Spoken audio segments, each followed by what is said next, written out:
back to the my new video guys and my YouTube channel. Today when we are going to talk about guys how can be power of Poco phone. If you want to power of your Poco phone, so how can be power of today I will show you in this video guys. So before starting video guys, first of all go and subscribe the channel guys, click the bell icon, like the video. So then now let's see guys how can be power of our Poco phone.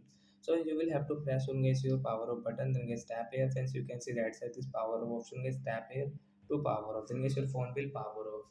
And guys it's yours okay when you will turn on your phone. So guys I will on guys, again guys we will click or press on guys power off button, then guys don't remove your finger.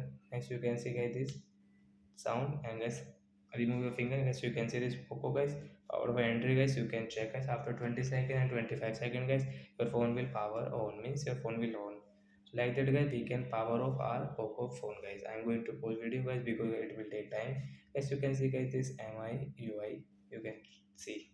So means now we can check guys phone has power off and the power on guys we have done it. So like that guys you can power off your Poco phone. So that's it guys, thanks for watching the video guys, bye friends, thanks for watching the video.